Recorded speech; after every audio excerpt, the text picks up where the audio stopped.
أعوذ بالله من الشيطان الرجيم بسم الله الرحمن الرحيم. ഖുർആനിൽ ഏത് നാമം ഉപയോഗിച്ചിട്ടാണ് അള്ളാഹു ആദ്യമായി സ്വയം വിശേഷിപ്പിച്ചത് എന്നറിയാമോ? അള്ളാഹുവിന് 99 നാമങ്ങളുണ്ട്. അള്ളാഹു അൽ മലിക്കാണ്, അൽ ഖുദ്ദൂസാണ്, അസ്സലാമാണ്. എന്നാൽ മനുഷ്യരാശിക്ക് കൊടുത്ത അന്ത്യവേദഗ്രന്ഥമായ ഖുർആനിൽ അള്ളാഹു ആദ്യമായി സ്വയം വിശേഷിപ്പിക്കുന്നത് അൽ ഇലാഹ് എന്ന നാമം ഉപയോഗിച്ചിട്ടാണ്. അതിന് ഒരുപാട് കാരണങ്ങളുണ്ട്. അത് മനസ്സിലാക്കണമെങ്കിൽ ഇലാഹ് എന്ന വാക്ക് നാം ആഴത്തിൽ പഠിക്കേണ്ടതായിട്ടുണ്ട്. അൽ ഇലാഹ് എന്ന വാക്ക് ഉത്ഭവിച്ചിരിക്കുന്നത് അൽ ബുലൂഹ് അഥവാ അൽ വലിഹ എന്ന വാക്കിൽ നിന്നുമാണ്. ഈ വാക്കിന്റെ അർത്ഥം അതിതീവ്രമായ സ്നേഹം എന്നതാണ്. ഒരു മനുഷ്യന് ഈ സ്നേഹം തോന്നിക്കഴിഞ്ഞാൽ അവന് പിന്നെ ദുഃഖമോ സങ്കടമോ ഒന്നും അനുഭവപ്പെടില്ല. അവന് വേദന ഇല്ലെന്നതുപോലെയാണ്. അവന്റെ ആത്മാവ് എപ്പോഴും സമാധാനത്തിലായിരിക്കും. അറബിയിൽ സ്നേഹത്തിനെ സൂചിപ്പിക്കുന്ന 10 വാക്കുകളുണ്ട്. ഓരോ സ്നേഹത്തിനെയും അവർ ഓരോ രീതിയിലാണ് വിശേഷിപ്പിക്കുന്നത്. ഉമ്മാക്ക് മകനോടുള്ള സ്നേഹം, ഭർത്താവിന് ഭാര്യയോടുള്ള സ്നേഹം, ഒരു വ്യക്തിക്ക് തന്റെ സമ്പത്തിനോടും സന്താനങ്ങളോടുമുള്ള സ്നേഹം, ഇതെല്ലാം വെവ്വേറെയാണ്. ഓരോ സ്നേഹവും വ്യത്യസ്തമാണ്. There are 10 levels of love in Arabic. അറബിയിൽ 10 തലങ്ങളുണ്ട് സ്നേഹത്തിന്. അതിൽ അൽ ബുലൂഹ് 9ാമത്തെ ലെവൽ ഓഫ് ലവ് ആണ്. അതിന് താഴെ ഇഷ്കുണ്ട്, മൊഹബത്തുണ്ട്, ഹവ എന്ന സ്നേഹമുണ്ട്. അപ്പോൾ നമ്മൾ ചിന്തിച്ചേക്കാം, എന്തുകൊണ്ടാണ് അള്ളാഹു 10ാമത്തെ ലെവൽ ഓഫ് ലവ്, 10ാമത്തെ സ്നേഹത്തിനെ കുറിച്ച് പറയാതിരുന്നത്?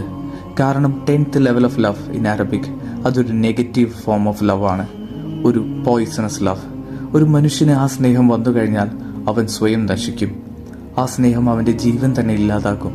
നമ്മൾ കേട്ടിട്ടില്ലേ, അവൻ അവളോടുള്ള ഭ്രാന്തമായ സ്നേഹം കാരണം അവൻ തന്റെ ജീവിതം തന്നെ നശിപ്പിച്ചു കളഞ്ഞു എന്നൊക്കെ. അതാണ് 10th ലെവൽ ഓഫ് ലവ്. അതാണ് അൽ ഹിയാം, മാഡ്നെസ് ഇൻ ലവ്, ഭ്രാന്തമായ സ്നേഹം. പ്രണയത്തിൽ മനസ്സാക്ഷി നഷ്ടപ്പെട്ട് അലഞ്ഞു തിരിയുന്ന അവസ്ഥ.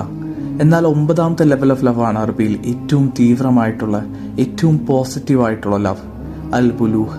ഒരു ആത്മാവിന് തന്റെ സൃഷ്ടാവിനോട് അൽ ബുലൂഹ് തോന്നിക്കഴിഞ്ഞാൽ ആ ആത്മാവ് എന്നും നിർവൃതിയിലായിരിക്കും, സമാധാനത്തിലായിരിക്കും.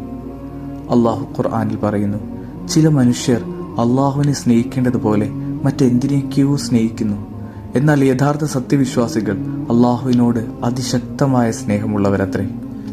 മനുഷ്യർ അള്ളാഹുവിനെ കൂടാതെ മറ്റെന്തിനേക്കോ സ്നേഹിക്കുന്നു എന്നാണ് അള്ളാഹു പറഞ്ഞത്.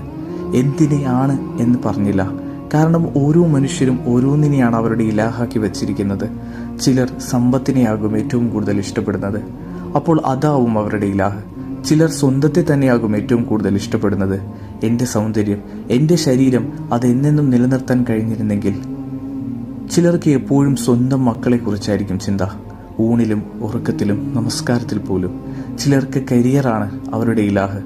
ചിലർക്ക് പ്രണയം, അവളെക്കുറിച്ച് അല്ലെങ്കിൽ അവനെക്കുറിച്ച് മാത്രമാണ് നിരന്തരമായ ചിന്ത.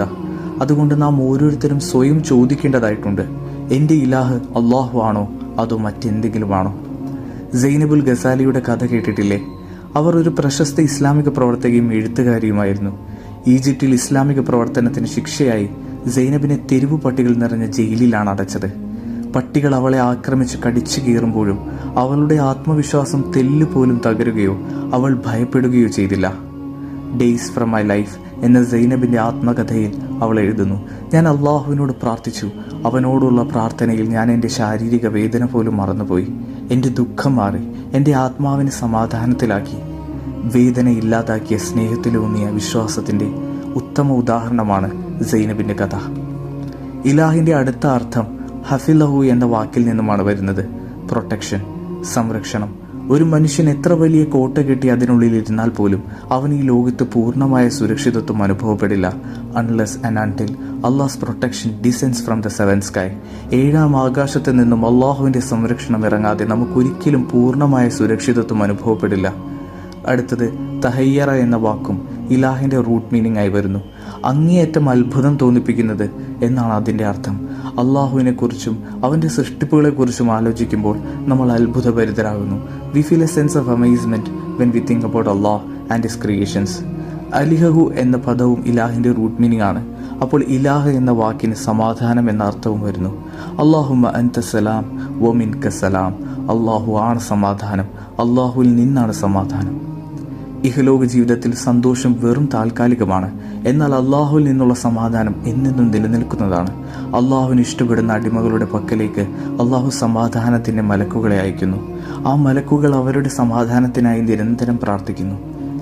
ഇനി നമുക്ക് എല്ലാവർക്കും അറിയാവുന്ന അർത്ഥം ആരാധനയ്ക്കർഹൻ, ആരാധിക്കപ്പെടേണ്ടവൻ. എന്നാൽ ഈ അർത്ഥത്തിനും മറ്റൊരു തലം കൂടിയുണ്ട്. ആരാധിക്കപ്പെടേണ്ടവൻ, ആരാധനയ്ക്കർഹൻ എന്ന അർത്ഥം കൂടാതെ ആരാധന എന്ന അർത്ഥവും ഈ വാക്കിന് വരുന്നു. The worship it self.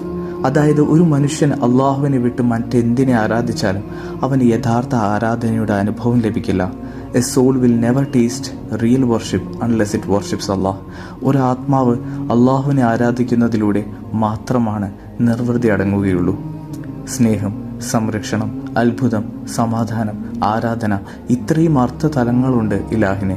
നമ്മൾ ഓരോ തവണ നമസ്കരിക്കുമ്പോഴും ഈ അർത്ഥങ്ങളൊക്കെ നമ്മുടെ മനസ്സിലൂടെ കടന്നു പോകട്ടെ ഇൻഷാ അല്ലാഹ്.